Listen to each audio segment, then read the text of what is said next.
Quem é esse Deus?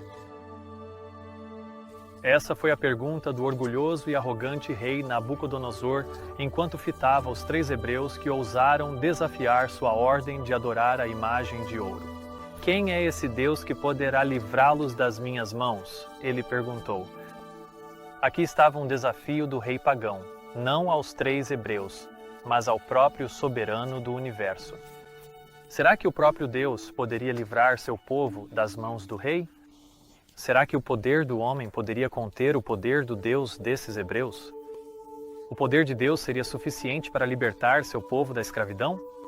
E o que o decreto do rei para adorar a imagem de ouro em um determinado momento revela sobre a crise da marca da besta nos últimos dias? Ao compararmos Daniel 3 com Apocalipse 14, oro para que possamos enxergar aqui algumas revelações importantes que ainda não havíamos percebido. Em Daniel 3:1, lemos: O rei Nabucodonosor fez uma imagem de ouro, cuja altura era de 60 côvados e a largura de 6 côvados. Ele a ergueu na planície de Dura, na província da Babilônia. Então, o rei Nabucodonosor mandou reunir os príncipes, os governadores, os capitães, os juízes, os tesoureiros, os conselheiros, os delegados e todos os governantes das províncias para virem à dedicação da imagem que o rei Nabucodonosor havia levantado. Deus havia dado uma profecia em Daniel 2 sobre a estátua que tinha uma cabeça de ouro, um peito e braços de prata, um ventre e coxas de bronze e pernas de ferro com pés que eram uma mistura de ferro e barro. A cabeça de ouro representava o reino da Babilônia. Como Daniel disse ao rei: Tu és esta cabeça de ouro, e depois de ti se levantará outro reino inferior ao teu. A deterioração dos materiais, de ouro, prata e bronze para ferro e ferro misturado com barro, tinha o objetivo de transmitir à humanidade o declínio e a fraqueza dos reinos e sistemas dos homens. Quando Nabucodonosor fez a estátua de seu sonho inteiramente de ouro, da cabeça aos pés, ele estava pensando em mudar o significado da profecia. E ao fazer isso, pretendia que o significado da profecia fosse perdido. A irmã White fala sobre essa estátua distorcida, feita toda de ouro, dizendo: a ilustração profética foi feita para servir à glorificação da humanidade. O símbolo destinado a revelar eventos importantes foi transformado em um símbolo que impediria a disseminação daquele conhecimento que Deus desejava que os reinos da terra recebessem. Assim como o significado e a importância da estátua no sonho foram perdidos ao se trocar a estátua feita de materiais sucessivamente inferiores por uma toda de ouro, da mesma forma o significado e a importância do sábado de Deus foram perdidos ao se supor que o dia foi mudado do 7º dia da semana para o 1º. Jesus comparou a antiga imagem na Babilônia com as profecias do Apocalipse quando disse, por meio da irmã White: há milhares e milhares que erguem o estandarte do sábado do mundo, exaltando a imagem do papado criada pelo homem do pecado. As igrejas adoram a imagem da besta e recebem sua marca, assim como os habitantes da Babilônia adoraram a imagem de ouro que Nabucodonosor ergueu na planície de Dura. A igreja de Deus estava cativa na Babilônia, profundamente provada, profundamente humilhada. A glória havia partido de Israel. Os filhos e filhas de Judá estavam cativos, e os vasos sagrados do santuário haviam se tornado propriedade do saqueador. Seu belo templo estava em ruínas, e Icabod, a glória partiu de Israel, era ouvido nos cânticos de lamentação. Assim, a igreja de Deus estava cativa na Babilônia, mas por quê? Porque Deus permitiu que seu próprio templo ficasse em ruínas e seu povo se tornasse cativo na Babilônia. A razão nos é dada na próxima frase. Ouça com atenção. As ordenanças exteriores foram permitidas a tomar o lugar de Deus. Observâncias cerimoniais eram adoradas enquanto Cristo, o fundamento de todo o serviço cerimonial deles, foi esquecido. Agora, essas ordenanças eram as próprias ordenanças de Deus, que Ele deu ao seu povo. O problema não estava nas ordenanças em si. O problema era que o povo tinha o maior respeito pelas observâncias exteriores dessas ordenanças, enquanto Cristo, que é o centro e o foco dessas ordenanças, havia sido esquecido. Agora veja esta próxima citação, porque lemos sobre exatamente o mesmo problema novamente. O povo a quem Deus havia chamado para ser a coluna e o fundamento da verdade havia se tornado representante de Satanás. Eles estavam fazendo o trabalho que ele desejava que fizessem, tomando um rumo que deturpava o caráter de Deus e levava o mundo a vê-lo como um tirano. Os próprios sacerdotes que ministravam no templo haviam perdido de vista o significado do serviço que realizavam. Eles haviam deixado de olhar além do símbolo para aquilo que ele representava. Ao apresentar as ofertas sacrificiais, eles eram como atores em uma peça. As ordenanças que o próprio Deus havia instituído foram transformadas em meios de cegar a mente e endurecer o coração. Deus não podia fazer mais nada pelo homem através desses canais. Todo o sistema precisava ser removido. Deus planejou que essas ordenanças sacrificiais apontassem seu povo para o Messias vindouro, para que pudessem estar melhor preparados para reconhecê-lo e compreender seu ministério. E quando a realidade veio na pessoa de Cristo, eles não reconheceram nele o antítipo de todos os seus tipos, a substância de todas as suas sombras. Rejeitaram o antítipo e se apegaram aos seus tipos e cerimônias inúteis. Não perceberam quando o tipo encontrou o antítipo no Filho de Deus. O salmo foi cumprido, o Filho de Deus havia vindo, mas continuaram a pedir provas. Mas as ordenanças que foram designadas por Deus para identificar, revelar e apontar para o Filho de Deus tornaram-se sem efeito. Suas cerimônias e ofertas haviam se tornado ritualísticas e sem significado, e como resultado, seu valor havia sido perdido. E é por isso que elas se tornaram cerimônias inúteis. Eles deixaram de olhar além do símbolo para aquilo que era significado, e esse mesmo pecado está sendo repetido hoje em nosso meio. Os adventistas do sétimo dia têm reconhecido o sábado do sétimo dia há cerca de 178 anos. Mas, assim como as ordenanças judaicas, a observância do sábado passou a ser tratada com pouca consideração. O dia em que o sábado ocorre tornou-se de importância primária, enquanto o significado do descanso sabático foi deixado de lado. O grande sinal de Deus de sua autoridade como Criador, o sábado do sétimo dia, será o selo do seu povo e triunfará para sempre quando Cristo voltar para levar seu povo para o céu. Assim como o povo judeu há 2000 anos, os adventistas deixaram de olhar além do símbolo para aquilo que é significado. Portanto, é hora de olharmos com mais atenção para o sábado, seu verdadeiro significado e como isso se relaciona com a adoração da imagem de ouro na antiga Babilônia. Afinal, de que o sábado é um sinal? Deus nos diz em Ezequiel 20: "E santificai os meus sábados, e eles servirão de sinal entre mim e vós, para que saibais que eu sou o Senhor vosso Deus." O sábado é um sinal, e um sinal é uma representação ou símbolo daquilo que lhe confere significado.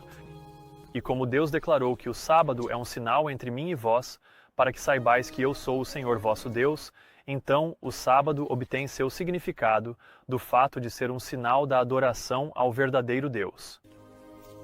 A irmã White escreveu no volume 4 de O Grande Conflito: "O quarto mandamento, que Roma tem procurado abolir, é o único preceito do Decálogo que aponta para Deus como o Criador dos céus e da terra, e assim distingue o verdadeiro Deus de todos os falsos deuses.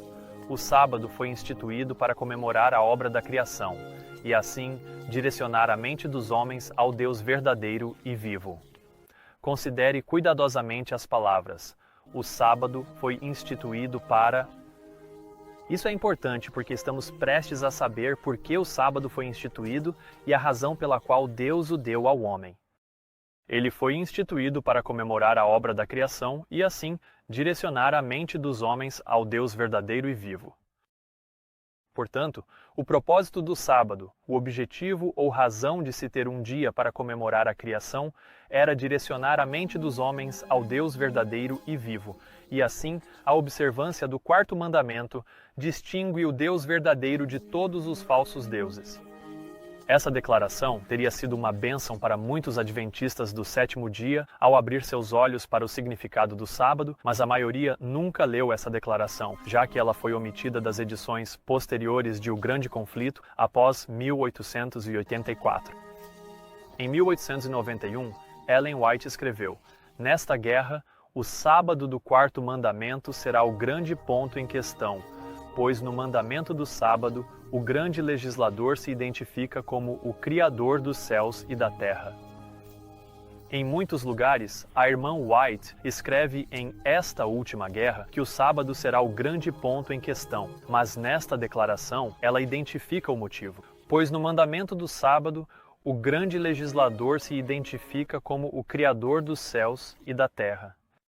Novamente, a importância do sábado deriva do fato de ser um sinal que nos aponta para o Deus verdadeiro, aquele que criou os céus e a terra. E, além disso, quem é identificado é o próprio grande legislador, não eles, mas ele mesmo. Lemos em O Desejado de Todas as Nações: "Nenhuma outra instituição confiada aos judeus contribuiu tanto para distingui-los das nações ao redor quanto o sábado. Deus planejou que a observância do sábado os identificasse como seus adoradores. Ele deveria ser um sinal de sua separação da idolatria e de sua ligação com o Deus verdadeiro."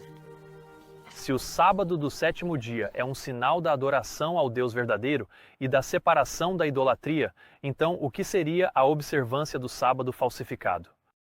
Seria exatamente o oposto.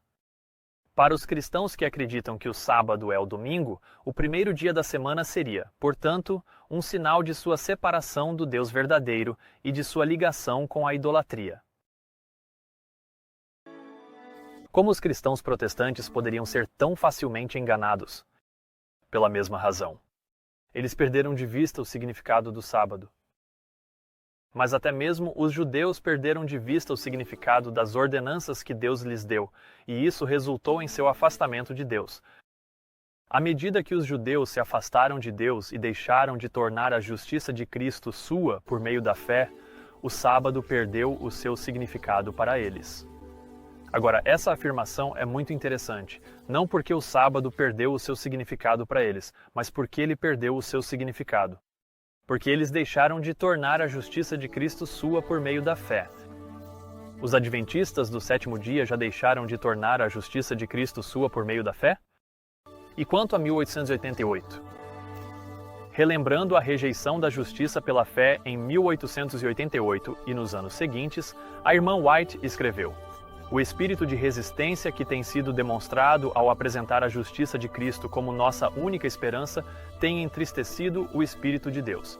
E o resultado dessa oposição exigiu que esse assunto fosse apresentado com mais empenho e decisão, levando a uma investigação mais profunda sobre o tema e suscitando uma série de argumentos que o próprio mensageiro não sabia que eram tão firmes, tão completos, tão abrangentes sobre esse assunto da justificação pela fé e da justiça de Cristo como nossa única esperança." O assunto foi apresentado à mente de muitas pessoas. A parte triste dessa questão é que alguns que deveriam ter permanecido na luz clara sobre esse tema estavam trabalhando do lado do inimigo. Essa luz eles rejeitaram como indigna de seu respeito. Um grande número de líderes adventistas do sétimo dia em 1888 rejeitou a mensagem da justiça de Cristo. O que é a justiça de Cristo? Ellen White escreveu em 1888: "Por que não deveríamos ver nessa lei a justiça de Jesus Cristo, que vem e me imputa a sua justiça em sua perfeita obediência a essa lei?" Então, o que é a justiça de Cristo? É a sua perfeita obediência a essa lei. E.J. Wagner, um dos homens por meio de quem Deus estava trabalhando para trazer essa mensagem, escreveu: "Pela obediência de Cristo, muitos são feitos justos ou obedientes. Justiça é obediência à lei.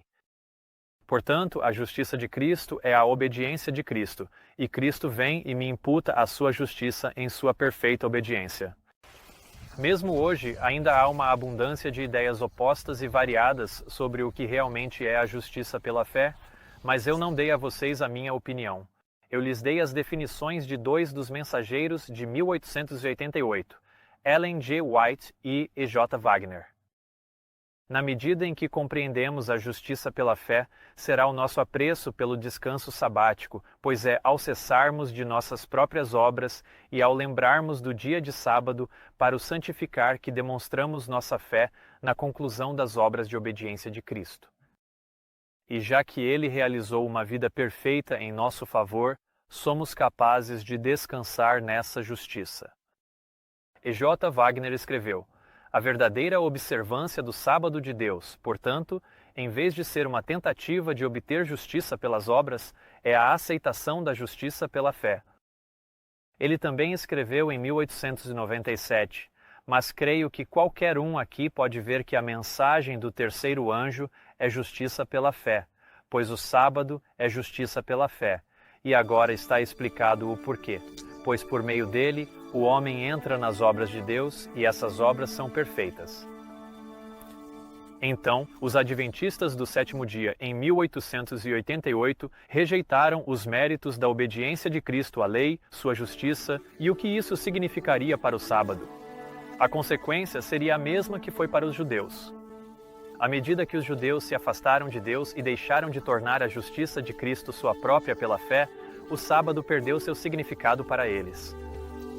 E assim, hoje, tendo rejeitado, ignorado ou deixado de compreender a justiça de Cristo, o sábado perdeu seu significado para os adventistas do sétimo dia. O dia em que o sábado ocorre é reconhecido, mas os adventistas, assim como os judeus, se afastaram do verdadeiro Deus para o qual o dia aponta. E você se lembra do que precisava ser feito quando os judeus perderam o significado das ordenanças que apontavam para Cristo? Havia apenas uma coisa que podia ser feita. Vamos ler novamente. As ordenanças que o próprio Deus havia instituído tornaram-se meios de cegar a mente e endurecer o coração. Deus não podia fazer mais nada pelo homem através desses canais. Todo o sistema precisava ser eliminado. E a irmã White foi mostrada por Deus que o mesmo destino aguardaria a Igreja Adventista do sétimo dia como corporação. Ela escreve sobre essa nova organização adventista. O sábado, é claro, seria pouco considerado, assim como o Deus que o criou. E aí você vê que o respeito pelo sábado está em proporção ao respeito que tem pelo Deus que o criou. Tendo perdido de vista o significado do sábado, consequentemente perderiam de vista a adoração ao verdadeiro Deus. E então vem a profecia prevendo o mesmo destino. Ela continua: nada seria permitido ficar no caminho do novo movimento. Os líderes ensinariam que a virtude é melhor do que o vício, mas com Deus sendo removido, eles colocariam sua dependência no poder humano, que sem Deus é inútil. E então ela acrescenta: seu alicerce seria construído sobre a areia, e a tempestade e o vendaval varreriam a estrutura. Veja, uma vez que as ordenanças que Deus deu para apontar para o Filho de Deus foram transformadas no meio de rejeitar o Filho de Deus, Deus não podia fazer mais nada pelo homem através desses canais, e todo o sistema precisava ser varrido. E, portanto, o dia em que ocorre o sábado, assim como as ordenanças judaicas, também foi transformado em um meio de cegar a mente e endurecer o coração para o verdadeiro significado do sábado, pois ele aponta para o Deus verdadeiro e vivo. O que ela quis dizer com seu alicerce seria construído sobre a areia? A resposta está mais acima no mesmo parágrafo. O inimigo das almas procurou introduzir a suposição de que uma grande reforma deveria ocorrer entre os adventistas do sétimo dia, e que essa reforma consistiria em abandonar as doutrinas que são os pilares de nossa fé e em engajar-se em um processo de reorganização. Em que consistiria essa reorganização? A resposta está bem ali. Consistiria em abandonar as doutrinas que são os pilares de nossa fé. Mas quais doutrinas especificamente seriam abandonadas? Lemos a resposta nas frases seguintes. Se essa reforma viesse a acontecer, qual seria o resultado? Os princípios da verdade que Deus, em sua sabedoria, concedeu à igreja remanescente seriam descartados. Nossa religião seria mudada. Os princípios fundamentais que sustentaram a obra nos últimos 50 anos seriam considerados como erro. Aqui ela destaca os princípios fundamentais que sustentaram a obra nos últimos 50 anos. Esses 28 princípios fundamentais foram publicados em 1872 e 1889, sendo que um dos mais importantes era a compreensão não trinitariana de Deus, conforme descrito nos princípios 1 e 2. A irmã White falou sobre esses princípios fundamentais, dizendo: devemos manter firmes os primeiros princípios de nossa fé denominacional e avançar de força em força para uma fé ainda maior. Sempre devemos preservar a fé que foi confirmada pelo Espírito Santo de Deus desde os primeiros acontecimentos de nossa experiência até o tempo presente. Podemos ser fortalecidos e confirmados na experiência passada, que nos mantém nos pontos essenciais da verdade que nos fizeram o que somos, adventistas do sétimo dia. Esses princípios fundamentais de nossa fé denominacional, ela diz, nos fizeram o que somos, adventistas do sétimo dia. Portanto, quando ela escreve sobre essa nova organização, que consistiria em abandonar as doutrinas que são os pilares de nossa fé, não é de se admirar que ela pudesse dizer que nossa religião seria mudada. Pergunta: nossa igreja cometeu um erro ao abandonar a posição de Ellen White e dos pioneiros em relação a Deus e adotar a posição católica da Trindade? Absolutamente não. Antitrinitarianos, por causa da posição da igreja hoje, sua posição forte, nós nunca vamos mudar. Passamos por 1,5 século de evolução e chegamos a essa posição muito forte, essa posição bíblica que articulei para vocês hoje e nossas crenças fundamentais. Nós nunca vamos mudar. Nós nunca vamos voltar atrás.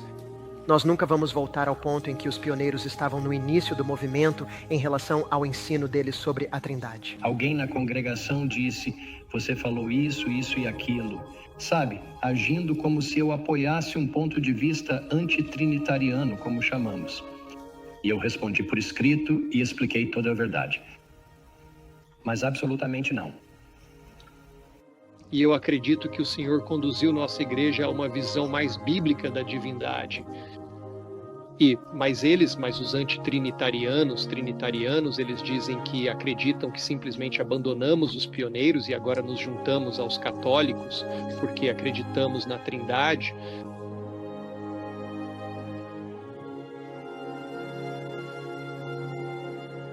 E ele, Jesus, disse que falará apenas o que ouvir e ele me glorificará. Então o Espírito Santo não é Jesus, mesmo sendo chamado de Espírito de Cristo. Ele não é Jesus.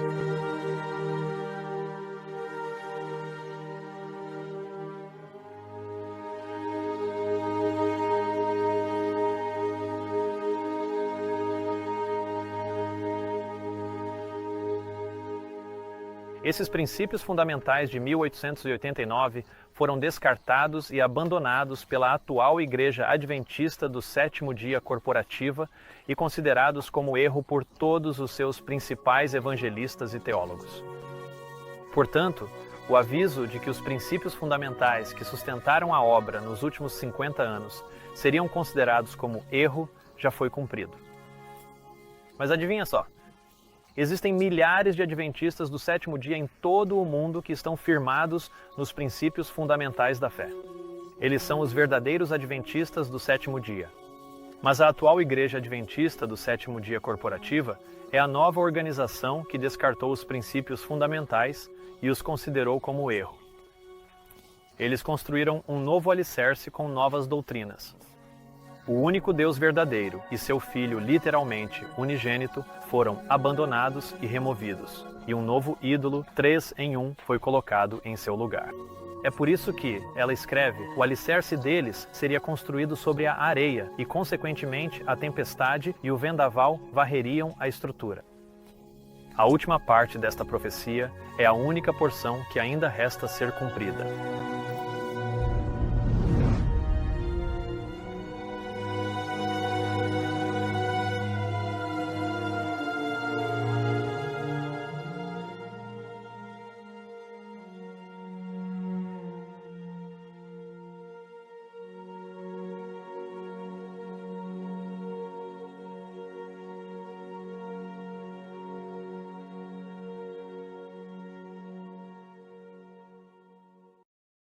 Temei a Deus e dai-lhe glória é a mensagem que deve ser transmitida ao mundo neste tempo, mas como podemos dar essa mensagem se tememos deuses e lhes damos glória?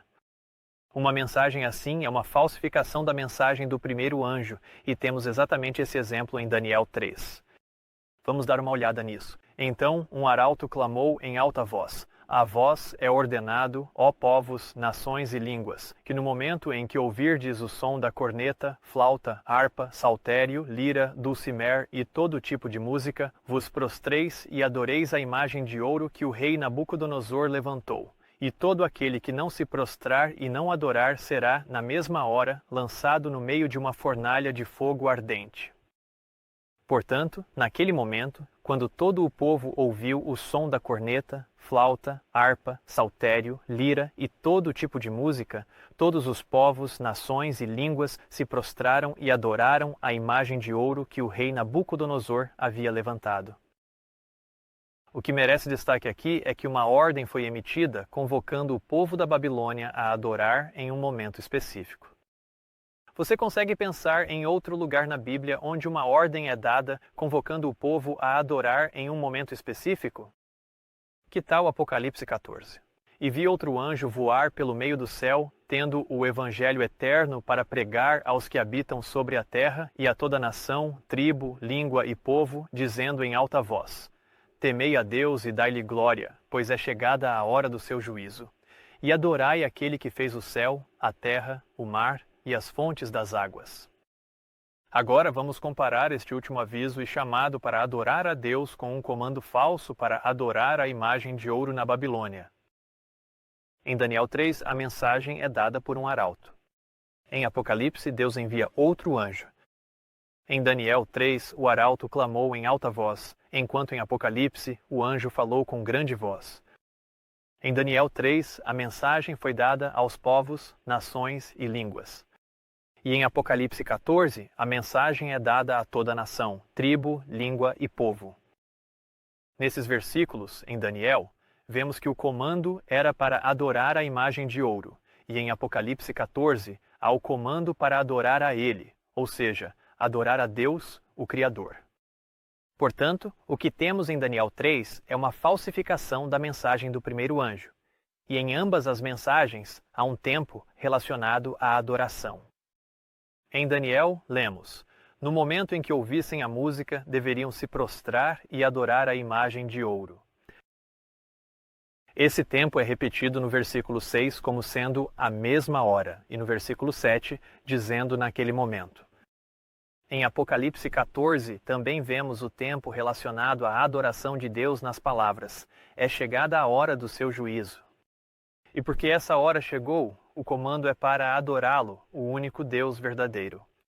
Mas o propósito do tempo era especificar a quem eles estavam adorando. Quando eles deveriam se prostrar e adorar a imagem, isso deveria acontecer em um determinado momento. E naquele momento, quando a música tocasse, seria um sinal de que estavam adorando a imagem de ouro. E no fim dos tempos, quando o povo de Deus o adorar, quando chegar a hora do seu juízo, isso será um sinal de que eles estão adorando aquele que fez o céu, a terra, o mar e as fontes das águas.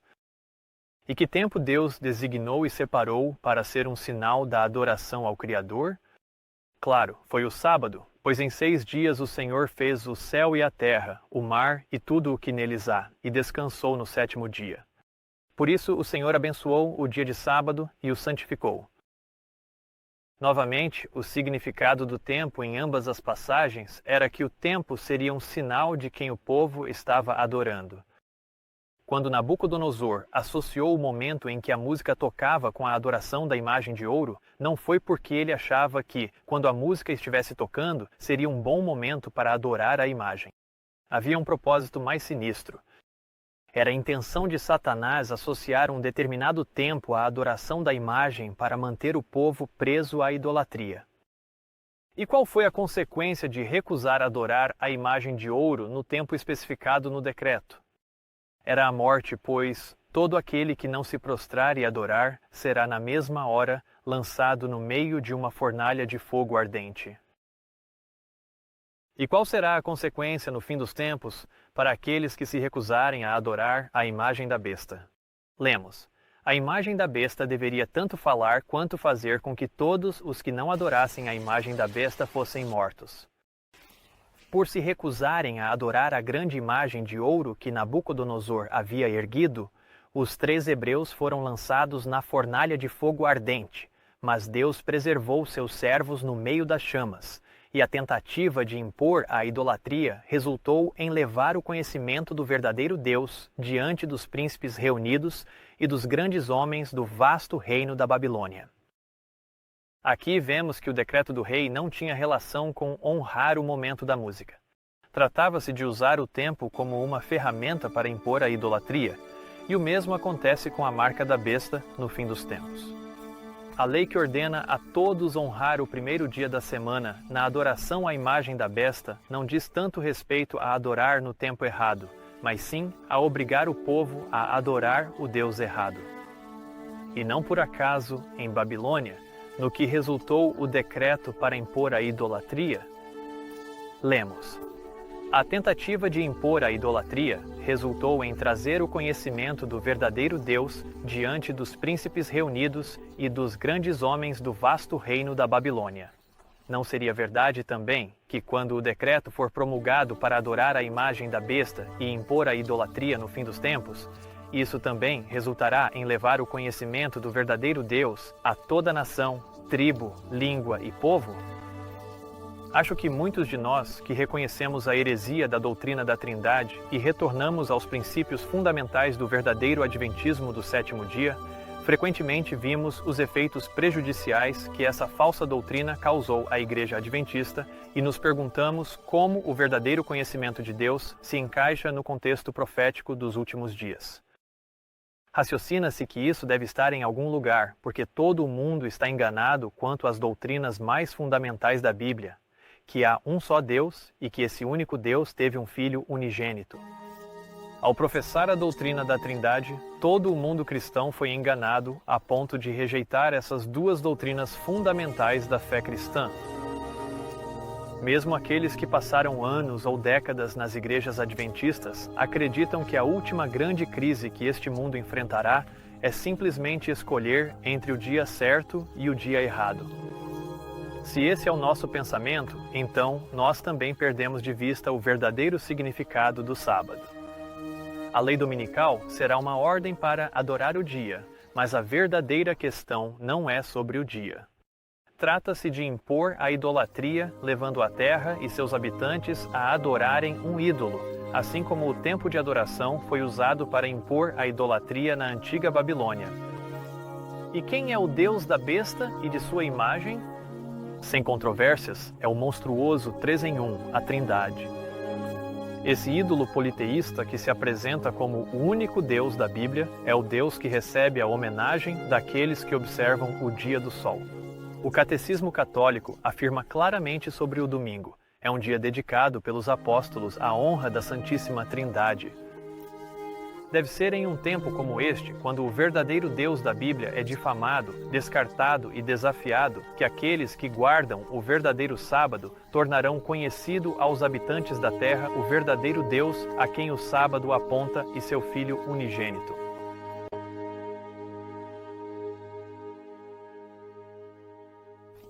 Por isso, naquela ocasião, alguns caldeus se aproximaram e acusaram os judeus. Eles falaram e disseram ao rei Nabucodonosor: Ó rei, vive para sempre. Tu, ó rei, fizeste um decreto de que todo homem que ouvir o som da corneta, flauta, harpa, saltério, lira e todo tipo de música deverá se prostrar e adorar a imagem de ouro. E todo aquele que não se prostrar e adorar será lançado no meio de uma fornalha de fogo ardente. Há certos judeus que tu colocaste sobre os negócios da província da Babilônia, Sadraque, Mesaque e Abednego. Esses homens, ó rei, não te dão ouvidos. Eles não servem aos teus deuses, nem adoram a imagem de ouro que tu levantaste. Aqui, novamente, vemos que o rei fez um decreto que diz respeito ao tempo, como lemos, naquela época.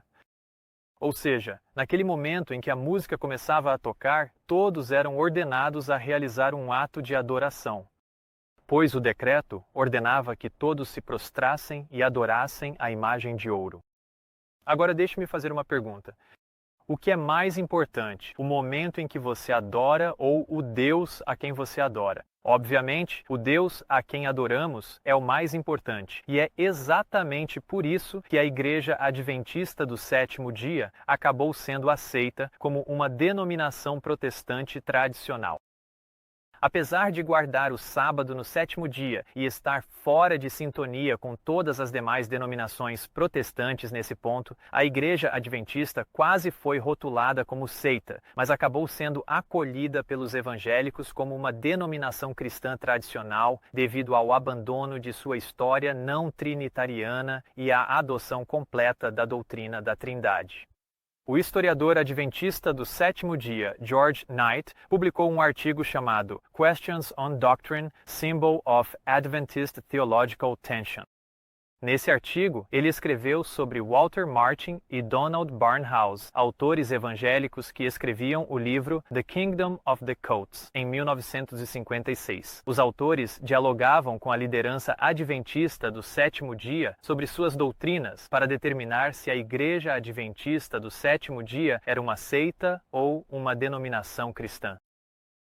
George Knight escreve: o centro das preocupações de Martin eram 4 pontos amplamente aceitos em relação às crenças adventistas. Primeiro, que a expiação de Cristo não foi completada na cruz. Segundo, que a salvação é o resultado da graça mais as obras da lei. Terceiro, que o Senhor Jesus Cristo foi um ser criado, não existente desde toda a eternidade. Quarto, e que ele participou da natureza pecaminosa e caída do homem na encarnação. Havia outras questões, mas essas 4 eram cruciais, pois os evangélicos não poderiam considerar os adventistas como verdadeiros cristãos a menos que fossem ortodoxos nesses pontos. O ponto número 3, de que o Senhor Jesus Cristo era um ser criado, está na raiz da doutrina da Trindade. Nossos pioneiros adventistas do sétimo dia, James e Ellen White, eram não trinitarianos. Eles criam em um só Deus, o Pai, e que ele tinha um filho unigênito. Disse a irmã White: o eterno Pai, o imutável, deu seu filho unigênito. Arrancou de seu seio aquele que foi feito à expressa imagem de sua pessoa e o enviou à terra para revelar o quanto amava a humanidade. E para que alguns não pensem que esse arrancar de Cristo do seio do Pai seja algo puramente simbólico, ela também escreveu: embora o pecado tenha produzido um abismo entre o homem e seu Deus, a benevolência divina providenciou um plano para preencher esse abismo. E que material ele usou? Uma parte de si mesmo. A palavra material não denota uma referência simbólica, mas sim uma referência muito física e literal. Essa crença refletia o princípio fundamental número 2, conforme publicado pelos adventistas do sétimo dia um ano antes dessa declaração, em 1889, de que há um só Senhor Jesus Cristo, o Filho do Eterno Pai. Mas na mente trinitariana, Jesus não tem princípio. Eles dizem que esse aspecto de sua natureza, o fato de não ter princípio, é o que constitui sua divindade. Portanto, eles raciocinam que, se Jesus teve um princípio, então Jesus não pode ser divino. E, com base nesse pressuposto equivocado, eles argumentam que, se Jesus é um filho real gerado da própria substância do Pai, então você está negando a divindade de Cristo, pois assim Cristo teria um princípio. Por esse motivo, a Trindade foi um dos principais pontos de discórdia. Agora, Walter Martin havia feito sua pesquisa e sabia muito bem que os pioneiros adventistas do sétimo dia e Ellen White não eram trinitarianos, e por isso ele estava pronto para classificar os adventistas do sétimo dia como uma seita em seu próximo livro. Mas a liderança da Igreja Adventista do sétimo dia, como Leroy Fromm e Roy Alan Anderson, não estava disposta a ver a Igreja Adventista rotulada como uma seita e empreendeu esforços titânicos para provar a Walter Martin que a posição atual da Igreja era de apoio à Trindade. Então pense no que está acontecendo aqui com o decreto de Nabucodonosor na planície de Dura. Quando o rei disse no versículo 14: É verdade, ó Sadraque, Mesaque e Abednego, que vocês não servem aos meus deuses? O rei estava exigindo que os 3 hebreus adorassem seus deuses, Anu, Bel, que é Marduk, e Ea, a tríade ou trindade babilônica. Falando sobre Bel, o autor Lewis Spence, em seu livro Mitos e Lendas da Babilônia e da Assíria, escreveu sobre Bel dizendo: foi sua associação com Anu e Ea, como parte de uma tríade que presidia os céus, a terra e o abismo, que o manteve no poder. Além disso, o simples fato de ele ser membro de tal tríade prova que era considerado teologicamente essencial para o bem-estar da religião babilônica como um todo. A criação ou lenta evolução de uma trindade dessa natureza não é de modo algum resultado de processos populares. Na verdade, é obra de uma escola, de um colégio de sacerdotes. Alguns de vocês talvez já tenham ouvido falar de Carl Jung. Ele foi um psiquiatra e psicanalista suíço que fundou a psicologia analítica. O trabalho de Jung foi influente nos campos da psiquiatria, antropologia, arqueologia, literatura, filosofia e estudos religiosos. Em um artigo que escreveu, chamado Paralelos Pré-Cristãos da Trindade na Babilônia, ele afirmou: tríades de deuses aparecem muito cedo em um nível primitivo. As tríades arcaicas nas religiões da Antiguidade e do Oriente são numerosas demais para serem mencionadas aqui. Arranjos em tríades são um arquétipo na história da religião, que com toda probabilidade formou a base da trindade cristã. Isso é significativo, pois, se estiver correto, mostra que a construção trinitária das tríades na Babilônia, com toda probabilidade, formou a base da trindade cristã, que é o Deus 3 em 1 da Babilônia espiritual moderna. Então, Jung continua dizendo: frequentemente, essas tríades não consistem em 3 divindades diferentes e independentes umas das outras. Em vez disso, há uma tendência distinta para que certas relações familiares surjam dentro das tríades. Eu mencionaria como exemplo as tríades babilônicas, das quais a mais importante é Anu, Bel e Ea. Então, aqui está a pergunta: o Deus Trino da Babilônia espiritual de hoje é simplesmente uma relíquia cristianizada da antiga tríade babilônica? E quando o monarca terreno ficou surpreso e disse aos hebreus: vocês não servem aos meus deuses, ao dizer meus deuses, ele estava se referindo à tríade de deuses Anu, Bel, a quem ele reverenciava como Marduk e Ea? As evidências sugerem que esse era o caso. Isso significaria que na antiga Babilônia, a tentativa de impor a idolatria era uma tentativa de fazer com que o povo de Deus adorasse uma tríade idolátrica de deuses no lugar do único Deus verdadeiro. Isso realmente não deveria ser surpresa, já que esse conceito de trinitarismo tem, na verdade, suas raízes na antiga Babilônia. O conhecido escritor e historiador Alexander Hislop escreveu em seu livro As Duas Babilônias: a Trindade teve seu início na antiga Babilônia com Nimrod, Tamuz e Semiramis. Semiramis exigia adoração tanto para seu marido quanto para seu filho, assim como para ela mesma. Ela afirmava que seu filho era tanto o pai quanto o filho.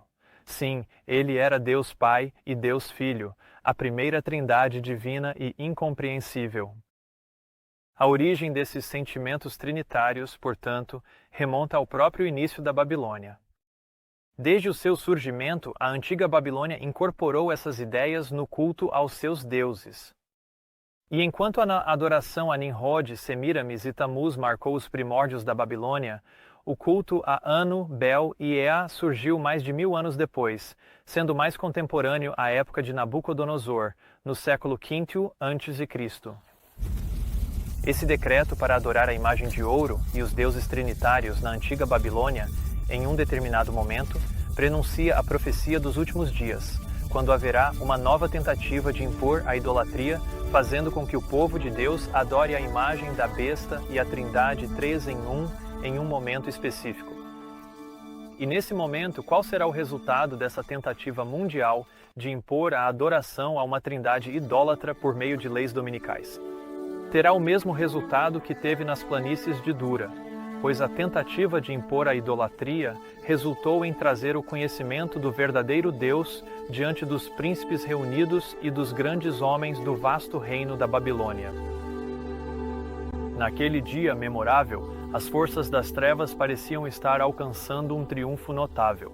A adoração da imagem de ouro prometia tornar-se permanentemente ligada às formas estabelecidas de idolatria, reconhecidas como a religião oficial do país. Portanto, a adoração da imagem de ouro iria se tornar permanentemente ligada a quê? As formas estabelecidas de idolatria reconhecidas como a religião oficial. E como acabamos de ver, as formas estabelecidas de idolatria na antiga Babilônia significavam principalmente a adoração de Anu, Bel e Ea, a tríade babilônica. Então, o que isso significa para nós em relação à adoração da imagem da besta? Quem é a imagem da besta? A imagem é feita à primeira besta ou besta semelhante a um leopardo, que é aquela apresentada na mensagem do terceiro anjo. Por essa primeira besta está representada a Igreja Romana, um corpo eclesiástico revestido de poder civil, com autoridade para punir todos os dissidentes. A imagem da besta representa outro corpo religioso revestido de poder semelhante. A formação dessa imagem é obra daquela besta cujo surgimento pacífico e cujas declarações brandas a tornam um símbolo tão marcante dos Estados Unidos. Aqui se encontra uma imagem do papado. Quando as igrejas do nosso país, unindo-se em torno de pontos de fé que possuem em comum, influenciarem o Estado a impor seus decretos e sustentar suas instituições, então a América protestante terá formado uma imagem da hierarquia romana. A Igreja Romana, a primeira besta mencionada no capítulo 13 do livro do Apocalipse, era um corpo eclesiástico revestido de poder civil, ou seja, um poder de igreja e Estado. E a imagem da besta será formada quando a América protestante também usar o poder civil do Estado para impor seus dogmas eclesiásticos, sem dúvida relacionados aos pontos de fé que possuem em comum, especialmente a observância do domingo e a Trindade, Deus a quem o domingo é dedicado. E assim como a imagem de ouro na antiga Babilônia tornou-se permanentemente ligada às formas estabelecidas de idolatria reconhecidas como religião oficial do Estado, também a adoração da imagem da besta, sendo um símbolo do protestantismo apóstata dirigindo o poder do Estado, estará permanentemente conectada às formas estabelecidas de idolatria, como a observância do domingo e a adoração da Trindade, e será reconhecida como a religião oficial do país. E qual é o propósito de Satanás em tudo isso? A irmã White escreve: este falso sábado será imposto por uma lei opressiva. Satanás e seus anjos estão bem atentos e intensamente ativos, trabalhando com energia e perseverança por meio de instrumentos humanos para alcançar seu objetivo de obliterar o conhecimento de Deus. E que maneira melhor de obliterar o conhecimento de Deus do que fazer com que os professos guardadores dos mandamentos de Deus esqueçam o significado do sábado, que é um sinal da adoração ao único Deus verdadeiro, e então impor a observância de um falso sábado que obriga todos a prestar homenagem aos deuses trinitários da Babilônia? Acha que é exagero e que isso não pode acontecer? Ou que nem passa pela cabeça de alguns impor a adoração ao seu Deus falso com a mesma facilidade com que impõem o seu sábado falso? Na Adventist Review and Sabbath Herald, de 1894, apareceu um artigo intitulado Imposição do Domingo. O artigo, ao falar sobre a recém-formada Liga Internacional de Observância do Domingo, dizia: também se notará que essa liga tem outros planos além da intenção de processar aqueles que não se curvarem ao seu sábado feito pelo homem. Talvez eles processem aqueles que não acreditam na Trindade. Seus ancestrais espirituais, os puritanos, consideravam a prisão e o castigo daqueles que rejeitavam esse dogma da Igreja como algo agradável à divindade. Nossos amigos unitários devem ficar atentos. A doutrina da Trindade e a sacralidade do domingo são ambas iguarias ortodoxas de uma doçura maravilhosa para o paladar ministerial. Se todos podem ser obrigados a aceitar uma, não há razão plausível para que não sejam também obrigados a aceitar a outra. Assim como o sábado do sétimo dia e a adoração ao verdadeiro Deus estão ligados em significado e importância, o sábado falsificado também está ligado ao Deus falsificado. Mas assim como houve um pequeno remanescente que desafiou o decreto de adorar a tríade babilônica nas planícies de Dura, também haverá um pequeno remanescente que desafiará o decreto de observar o dia do sol e a trindade a qual ele é sagrado. Vamos olhar novamente para este versículo, quando o rei, com um desafio orgulhoso e desafiador que chegou aos ouvidos do Rei do Céu, disse: "Quem é esse Deus que vos livrará das minhas mãos?" Nabucodonosor havia acabado de desafiar o poder do Deus dos hebreus. A morte dos hebreus na fornalha ardente demonstraria a superioridade incontestável do poder dos deuses da Babilônia. "Mas quem é esse Deus?", declarou ele, ecoando as palavras proferidas mais de 1000 anos antes pelo rei do Egito. "Quem é o Senhor para que eu obedeça à sua voz e deixe Israel ir? Eu não conheço o Senhor, nem deixarei Israel ir." Uma das maneiras pelas quais Satanás continua tentando demonstrar seu poder e supremacia é mantendo o povo de Deus em cativeiro. E Deus ama demonstrar seu poder todo-poderoso a todos, libertando seu povo da escravidão.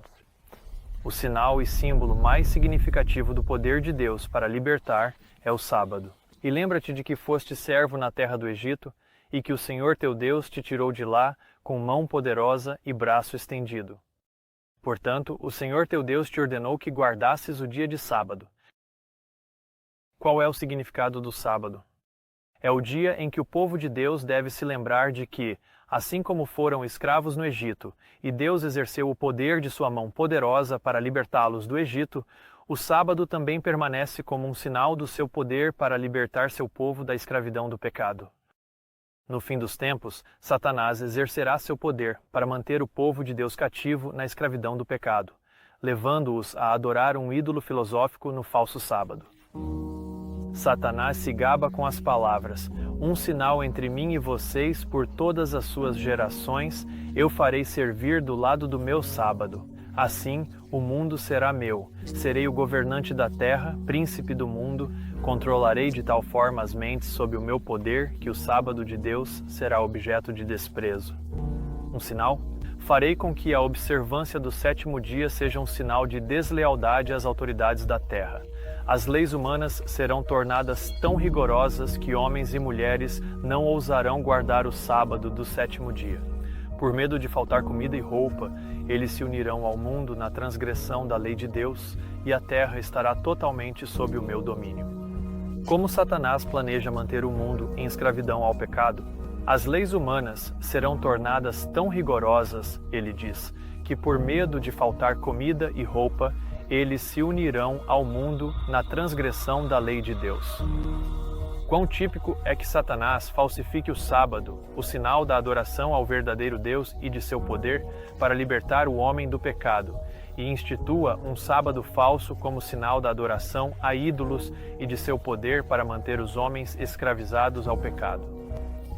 Esse era o significado da imagem de ouro na Babilônia, pois a irmã White escreveu: "Nem todos haviam dobrado o joelho, a quê? Ao símbolo idólatra do poder humano." Será que os adventistas do sétimo dia perderam o significado do sábado? Eles percebem que o descanso do sétimo dia é um símbolo do nosso descanso, confiança e fé no poder de Deus para nos libertar do pecado? Eles entendem que esse descanso não está em nenhum Deus, mas sim no único e verdadeiro Deus que criou os céus, a terra e as fontes das águas? Se os adventistas do sétimo dia não compreendem por si mesmos o significado do descanso sabático, como poderão dar a mensagem do terceiro anjo ao mundo?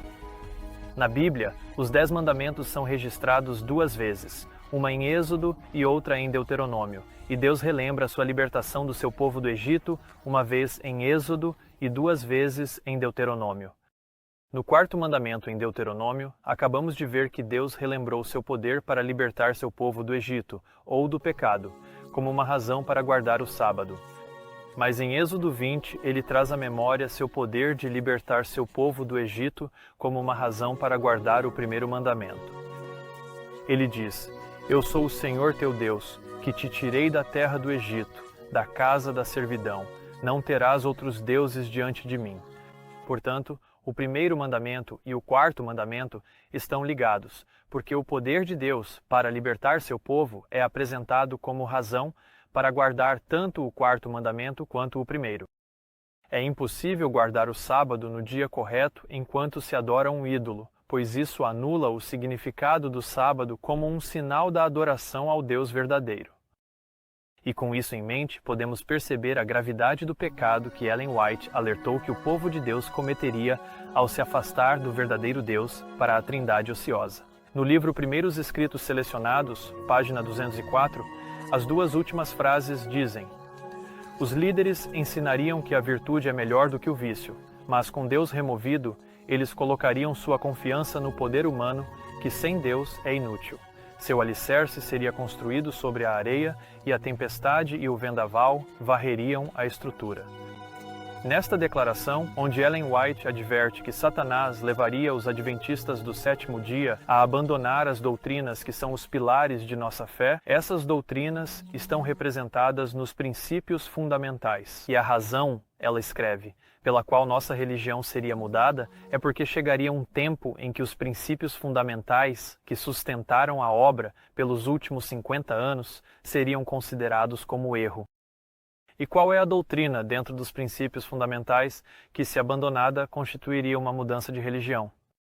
Ela escreve: os líderes ensinariam que a virtude é melhor do que o vício, mas Deus sendo removido. E aqui você vê que uma das doutrinas a ser abandonada, que é um pilar de nossa fé, é a doutrina ou compreensão de Deus. Somente isso poderia constituir uma mudança em nossa religião. E como resultado de remover o verdadeiro Deus de nossos princípios fundamentais e voltar-se para um ídolo, ela continua: eles colocariam sua dependência no poder humano, que sem Deus é inútil. Tudo isso se cumpriu na Igreja Adventista do Sétimo Dia, exatamente como Ellen White advertiu que aconteceria. Tudo porque os Adventistas do Sétimo Dia, embora se apeguem ao dia correto, esqueceram o significado do sábado, que é um sinal que nos aponta para o único e verdadeiro Deus, que sozinho pode nos libertar da escravidão do pecado. É desnecessário dizer que, como consequência de se afastar de um Deus tão poderoso, a pessoa passa a depender do poder humano, que sem Deus não tem valor algum, assim como os adoradores na planície de Dura, que ao se curvarem diante da imagem de ouro, dobraram os joelhos ao símbolo idólatra do poder humano.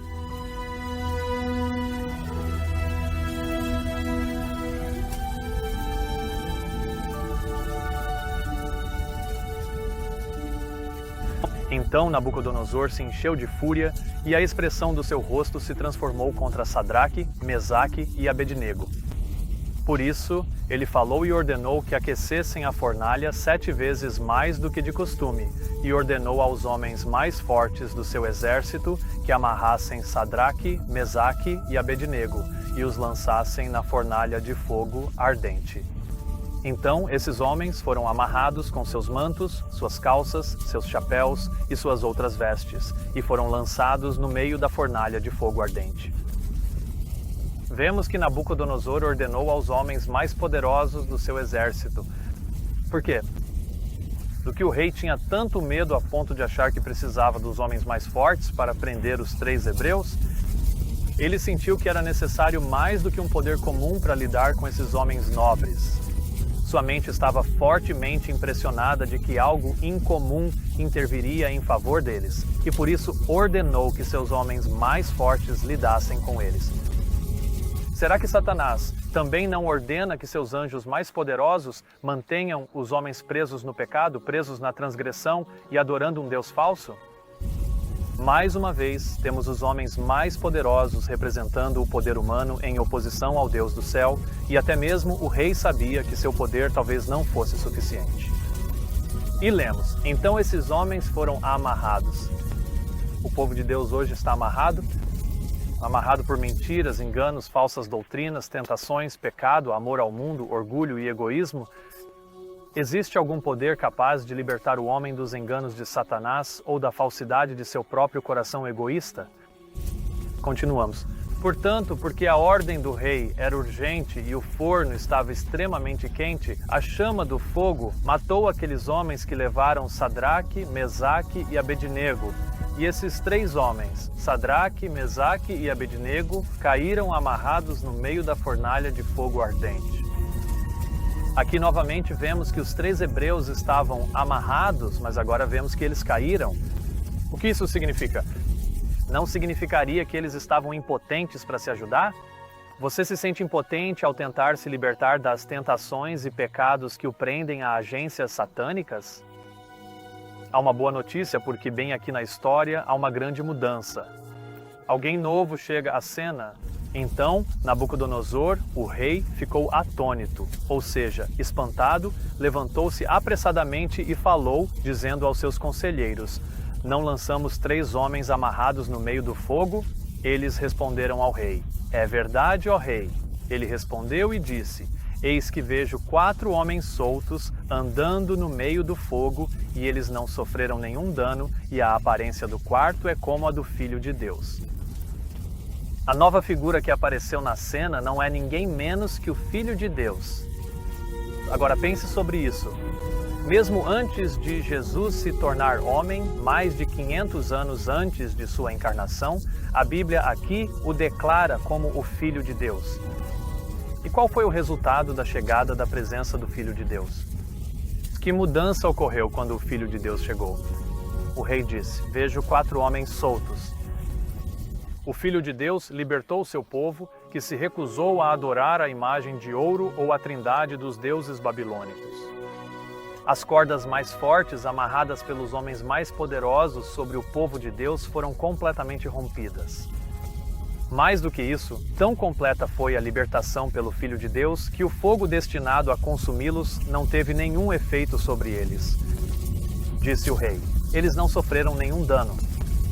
O poder do Filho de Deus prevaleceu e reverteu o cativeiro de seu povo, que se recusou a adorar qualquer outro além de seu próprio Deus, o único Deus verdadeiro e vivo, o Pai de quem provém todas as coisas. Todos os esforços, as boas obras e o zelo dos 3 hebreus não significaram nada. Eles estavam amarrados e caídos no fogo e não podiam se salvar, mas o Filho de Deus os libertou, provando que somente o Pai e o Filho têm o poder de redimir o homem da escravidão e do cativeiro do pecado e de santificá-lo. E como vimos, o sinal dessa libertação é o descanso do sábado, pois Deus disse: Eu lhes dei os meus sábados para serem um sinal entre mim e eles, para que soubessem que eu sou o Senhor que os santifica. Alguns podem perguntar: como Nabucodonosor sabia que a aparência do quarto era como a do Filho de Deus?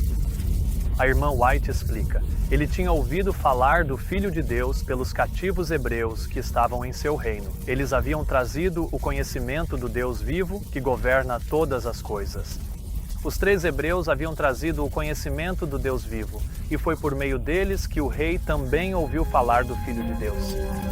E é isso que o conhecimento do Deus verdadeiro e vivo traz de volta ao povo de Deus, a presença e a habitação de seu Filho unigênito, para que Jesus Cristo, por seu próprio Espírito, habite em você. Não alguma outra pessoa, mas o próprio Jesus Cristo, aquele que foi tocado pelo sentimento das nossas fraquezas, mas que em tudo foi tentado como nós, porém sem pecado. É Ele quem permanece em nós e pode nos libertar da escravidão da tentação e do pecado. Esse entendimento de que o Espírito Santo é a habitação do próprio Jesus tem sido amplamente rejeitado, e por essa mesma razão, as igrejas estão fracas, doentes e prestes a morrer. Disse o mensageiro inspirado: a razão pela qual as igrejas estão fracas, doentes e prestes a morrer é que o inimigo trouxe influências de natureza desanimadora sobre almas trêmulas. O que ele fez? Ele procurou tirar Jesus de sua visão como o Consolador, como aquele que repreende, que adverte, que os admoesta, dizendo: este é o caminho, andai por ele. 2 anos depois, a irmã White acrescentou: o Salvador é o nosso Consolador, isso eu tenho provado que ele é. E para eliminar qualquer confusão, ela acrescentou 2 anos depois: queremos o Espírito Santo que é Jesus Cristo. Se comungarmos com Deus, teremos força, graça e eficiência. E foi exatamente isso que os 3 hebreus receberam: força, graça e eficiência. Pois é isso que Jesus traz para nossas vidas quando reconhecemos o Espírito Santo como a presença interior de Jesus Cristo. E depois que ela escreve que os hebreus trouxeram o conhecimento do Deus vivo que governa todas as coisas, ela acrescenta: então Nabucodonosor chamou os servos de Deus e eles não tinham sequer o cheiro de fogo sobre eles. Se você for chamado a passar pela fornalha ardente por causa de Cristo, onde Jesus estará? Ao seu lado. Quando passares pelas águas, ele promete, estarei contigo, e quando pelos rios, eles não te submergirão. Quando passares pelo fogo, não te queimarás, nem a chama arderá em ti. Porque eles podiam passar pelas águas e pelo fogo e não se queimar? Porque a presença de Jesus estava com eles. E é esse conhecimento que Satanás tem ocultado do povo de Deus, mas que Deus agora está restaurando ao seu povo antes que eles sejam chamados a se apresentar diante dos homens mais poderosos e dos reis da Babilônia espiritual, para que possam ter sua força, graça, eficiência e presença quando forem lançados nas fornalhas ardentes que os aguardam.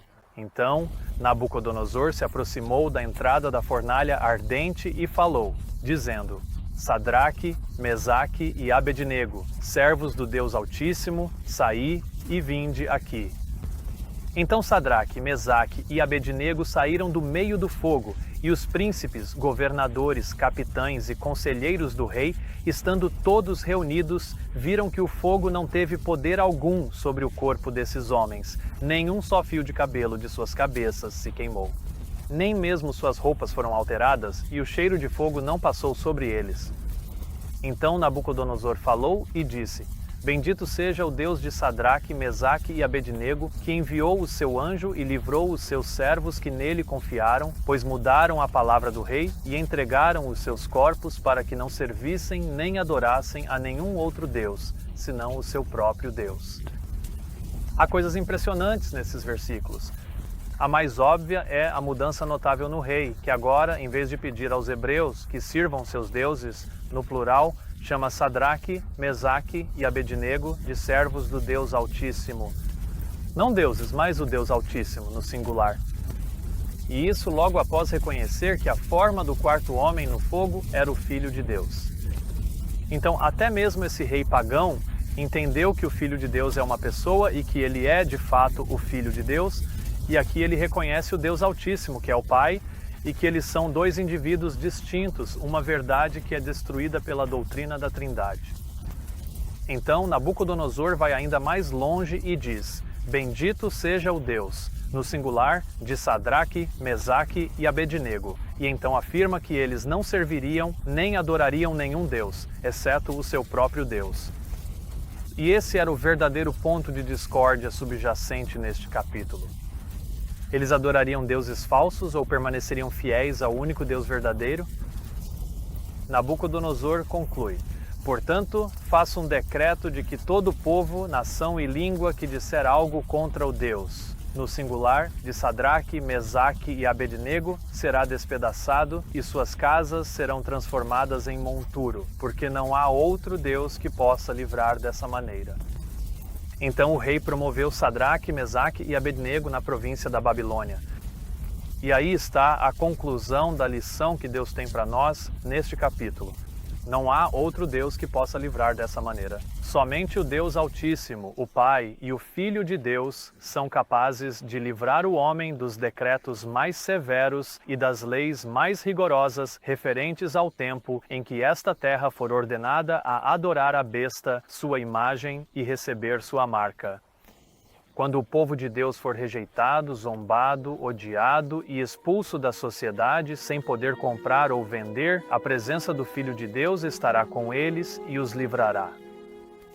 Então, pense em toda essa experiência de Daniel 3 sobre o decreto do rei a respeito de quando eles deveriam adorar a imagem de ouro e que naquele momento em que a música tocasse, eles deveriam se prostrar e adorar. Perceba e observe este fato. Em toda essa provação, Satanás não se importava com o momento em que eles adoravam até que veio o decreto determinando que o tempo em que adoravam serviria para identificar a quem estavam adorando.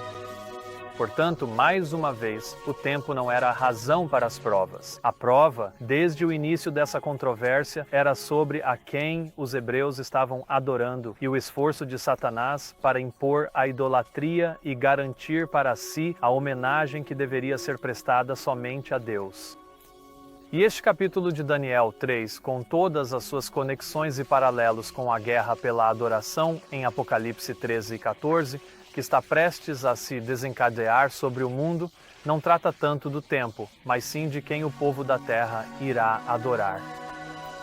E o tempo da adoração só tem significado quando o tempo indica qual Deus está sendo adorado. O tempo ou o dia em que o sábado ocorre adquire seu significado pelo fato de que esse dia aponta para a adoração do único Deus verdadeiro, e é isso que muitos deixaram de perceber. E precisamos entender isso, para que a mera observância cerimonial do dia correto não se torne um meio de nos cegar, e também a outros, quanto à adoração do único Deus verdadeiro e de seu Filho unigênito, da mesma forma que as observâncias ritualísticas das ordenanças se tornaram um meio de cegar os judeus para que não aceitassem Jesus como o Filho de Deus. Se entrarmos na crise da marca da besta, pensando que o teste é apenas sobre o dia, e reconhecermos o dia correto, mas nos curvarmos diante da Trindade, receberemos a marca da besta. Como assim? Você pode perguntar. Se observarmos perfeitamente o dia de sábado, mas rejeitarmos o Deus ao qual o sábado aponta, não seremos apenas transgressores do quarto mandamento, mas também do primeiro, do segundo, do terceiro e de toda a lei. Esses jamais receberão o selo de Deus ou o nome do Pai em suas testas. E como a imagem da besta se tornará permanentemente ligada às formas estabelecidas de idolatria, reconhecidas como a religião oficial do país, a adoração à Trindade será aceita como adoração à imagem da besta. Reconhecer o dia correto e adorar um ídolo, mesmo que seja um ídolo filosófico, é o que Deus chama de prostituição em Ezequiel 20, quando Israel, por mais devotos que fossem em sua observância do sábado, obviamente havia perdido de vista o significado do sábado, pois Deus disse: "Eles profanaram meus sábados porque o coração deles seguiu após seus ídolos." Agradeço a Deus por Ele estar trazendo de volta o conhecimento sobre si mesmo e sobre seu Filho unigênito, conforme delineado nos princípios fundamentais de 1889 que nos tornaram o que somos, adventistas do sétimo dia. Embora esses princípios fundamentais tenham sido descartados e considerados como erro em cumprimento da profecia de Ellen White em 1903, esses princípios ainda hoje contêm o conhecimento que o povo de Deus precisa ter antes de entrar na última guerra mundial sobre a adoração.